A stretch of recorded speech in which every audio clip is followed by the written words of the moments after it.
So I just read Père Goriot by Honoré de Balzac, a rather unfortunate name. I read this about 5 years ago, so I'm rereading it. And surprisingly, getting into it, I felt like I remembered a lot of it, although the ending I had totally off. I thought it was going to end a totally different way than it did. This was written in the early 19th century, set in Paris. It's very much about Paris in the sort of 1820s. It's all about Parisian society, rich and poor, money, nobles, that sort of thing. So we have quite the cast of characters, and they're all tenants at this boarding house. Now, it's not a very well-to-do boarding house, but it's not the poor house either, but it's very much sort of on the lower end of things. It's honestly, it's a really short book, but there's so many different storylines and so much crammed into this. Really quite impressive. We have sort of, I would say, the main character, Monsieur Eugène de Rastignac. Rastignac, he's a student, comes from the south where he's from a noble family, but they're quite poor, and his family has estates down south where they can make a certain amount of money, and they send him a large portion of that as sort of an investment so that he's going to law school, he'll sort of make his way in the world and make lots of money and then help the family out. We also have the titular Père Goriot, who another one of these main characters. He is a former merchant who made a killing during the sort of terror, French Revolution, Napoleon eras, and now with the monarchy restored and everything calmed down, he's retired. He made his millions, and he has two daughters, Delphine and Anastasie, who he absolutely adores. He loves them to the point of like obsession. Like, he is crazy over his daughters. So before this book takes place, he has married off his two daughters, one to a wealthy banker, one to a count. So he sort of set them up quite well, and he's given a dowry of 800,000 francs to each of them, so a lot of money. And he's given them basically all his wealth, and he's chosen him, he held back just a little bit so that he could sort of get by and not like live in luxury at all, but just enough for him to live on, because he doesn't care about himself. It's all about what his daughters want. He wants to spoil them and give them everything they could ever possibly want. And over the course of this book, his daughters keep getting into financial trouble, and they keep coming to him and using him and squeezing those last drops of lifeblood out of him in terms of money, so that by the very end of it, he is so completely broke that he spoilers, dies in poverty. And sort of, you're seeing how in Parisian society, all that matters is moving up in the social ranks, and to do so you need money, and money is everything in this. And these girls, they, despite their father's obsessive love for them, they do not requite it at all. They use him only for his money. Now, one of them, Delphine, is better than the other, and she sort of comes around and does appreciate her father and all her father's done for her, but by the end of it, he dies alone. And so during the course of this novel, Rastignac, the young student, he uses his connection with his cousin, the Vicontess de Beauseant, who is super wealthy, super popular.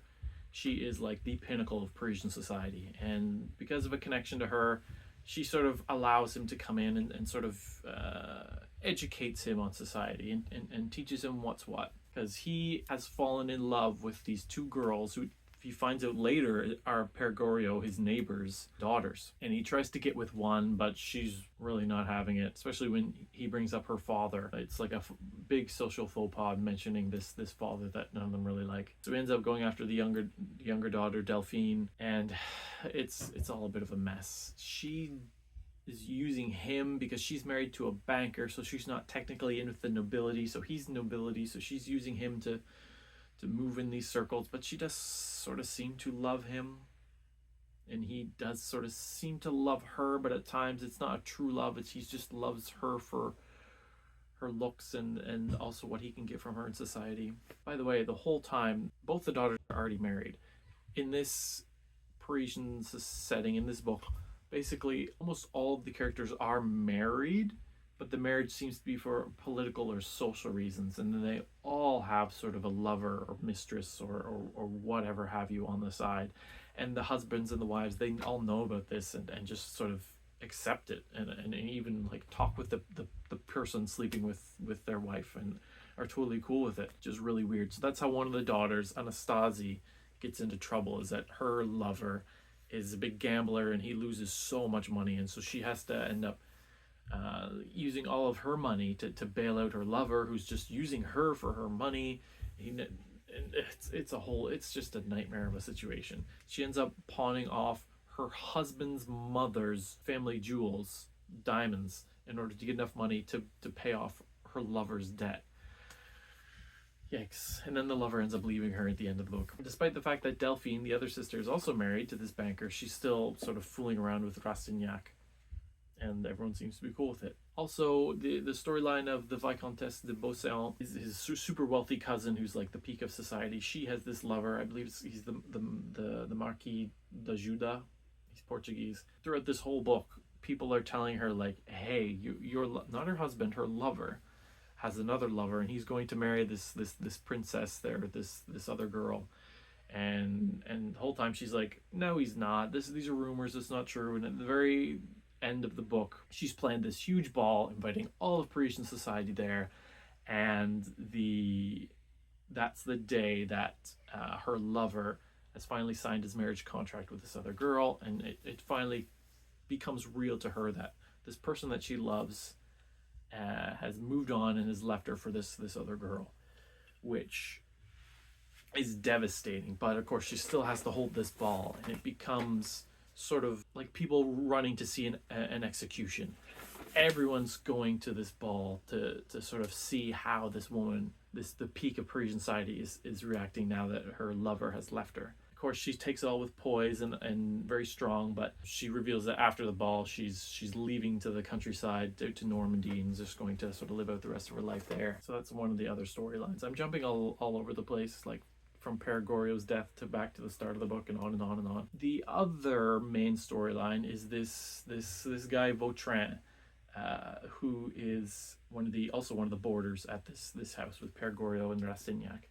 He seems not well-to-do, but he's by no means poor. He seems to have money that he can splurge and do things with.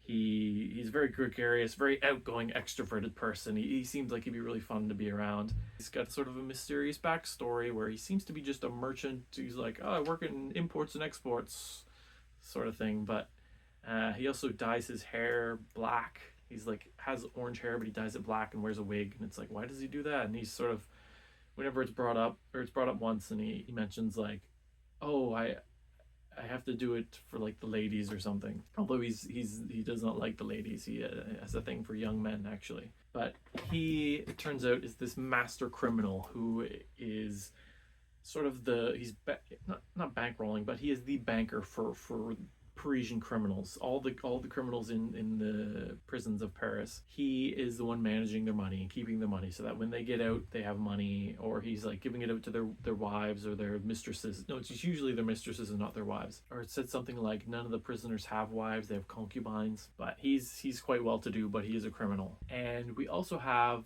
the two well-to-do people who are staying at this boarding house. There is this woman and this girl. I say girl, she's probably like 18 or so, who is not her daughter but is her cousin's daughter, and she's looking after this girl because for whatever reason this girl's father, who is mega ultra rich, has sort of disowned her after her mother's death, and it's never really fully explained why, and I don't understand why. But he basically has nothing to do with his daughter, won't even speak to her, even though she loves and adores her father and really wants to make up with him. He will have nothing to do with her. He has this son that is his heir, and that's where all his love and attention goes. And even the son, the brother of this girl, will have nothing to do with his sister, again, for whatever reason. And so Vautrin, being this master criminal, he takes a shine to Rastignac, because Rastignac's a young, pretty boy, and says to him, hey, look, I know you're fooling around with Parisian society. You're after this girl Delphine, Père Goriot's daughter. Like, look, what do you really expect to get out of that in the long run? You'll get maybe sort of a middle management job, or you'll become like a judge and you'll make this amount of money, which isn't even that much. And then your lover, this woman who's already married, like, she's not going to stay with you for that much money. And he's like, look, you want to make the big time?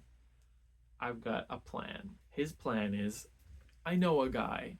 This guy is going to get on the bad side of the son of the super wealthy guy who will have nothing to do with his daughter. Once they sort of get in a bit of a rivalry, then he'll challenge him to a duel.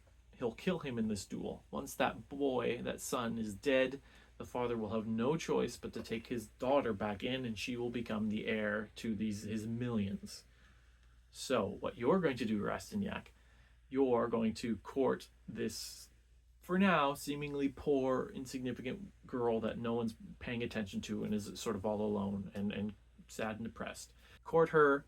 Once she becomes heiress to the millions, then you'll be set up for life. You'll have multiple millions. All I'll ask is that you give me 200,000 francs. That's all I want. You just tell her, like, hey, honey, like, I'm sorry I hid this from you, but I'm in debt 200,000 francs. Can you please give me that money to pay off my debts? And she'll be like, oh, I love you so much, I'll do it. And then I, Vautrin, will get that money, and he'll use it to...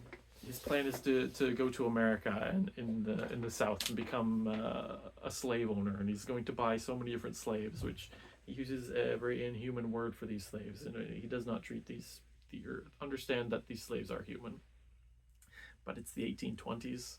It doesn't make it okay at all, but and that was a thing in the US in the 1820s. People owned tons of humans as slaves, and they used them to get wealthy off them.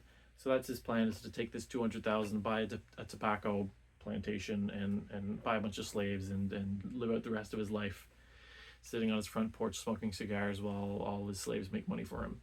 And Rastignac's like, oh, I'm totally against this. Like, I'm not going to let some innocent man die so that I can become wealthy. I'll be so guilty. And Vautrin's like, hey, you're going to get over that real quick. Trust me, the money will wipe away the guilt in no time. But he's very much against it. And he even brings up with one of his friends that a sort of theological argument that if you could, just by thinking, someone in China would die, someone you have no contact with, know nothing about, will die, and because of their death you will get lots of money or be wealthy or whatever. Would you do it? They sort of joke about, like, one guy says, like, I'm on my 33rd Chinaman, because he would do it in a heartbeat. But this is sort of the real thing that Rastignac's dealing with, is like, if this boy dies, I will become super wealthy, but I can't sort of allow it to happen. But Vautrin, he's not taking no for an answer. He literally says, I'm going to make him a deal he can't refuse, which I think is where that sort of line comes from. I think it's used in The Godfather, but it comes from this book.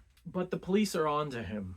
The two other boarders, this sort of old woman and man who live there, I've been speaking with this police guy, and they're like, yo, this Vautrin guy, he's actually named, like, something Collins, Kevin Collins, Phil Collins.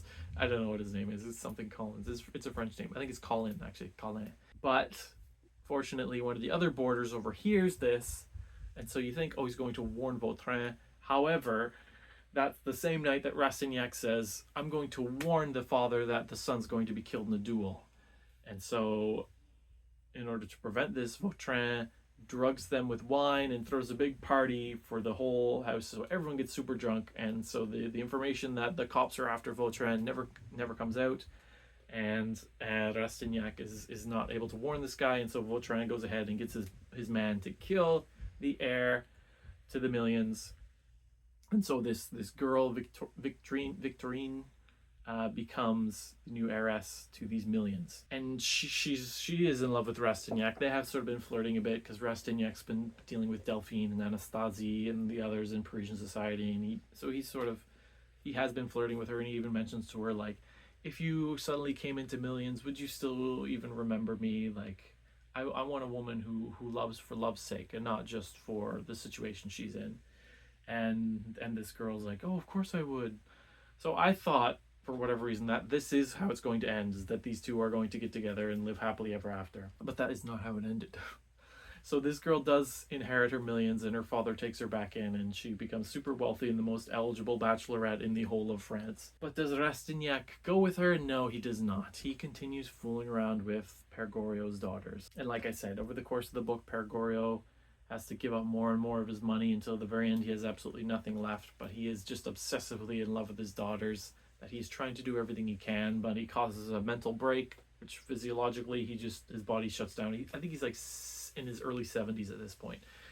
And so he's dying, and Rastignac's spending the last of his pennies to look after him. and try and get him medical care, and then to deal with his funeral, and he's going out to the two daughters and saying, hey, your father's dying, come and see him. But they're going through their own struggles.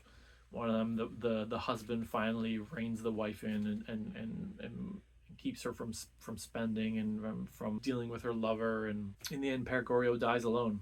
Well, Rastignac's there, but without his daughters, and gets buried, has a pauper's burial, and that's the end of it. And the very, very end, the very few last lines of the book are Rastignac looking over Paris and saying to himself, like, sort of declaring war on it and on Parisian society. He's sort of become hard-hearted and understands the sort of shallowness of Parisian society and the dog-eat-dog world where everyone just looks after themselves, and the importance of money in the society. And it says he sets off to go see Delphine. So after all this, and after seeing how horrible and shallow these girls are, he's still going after one of them. When he could have had his millions and lived a wealthy aristocratic life and helped his family out and lived happily ever after. No, he does not. Yeah, a lot to that, and it paints a wonderful picture of Paris in, I don't know what you'd call it, not the monarchy period, because I mean that Paris has had a long monarchy period, but post-Napoleon Paris, early 19th century aristocratic monarchic Paris. So it is short, but there's tons packed in it. I would highly recommend it. I think it is a wonderful novel. So that is Père Goriot by Honoré de Balzac.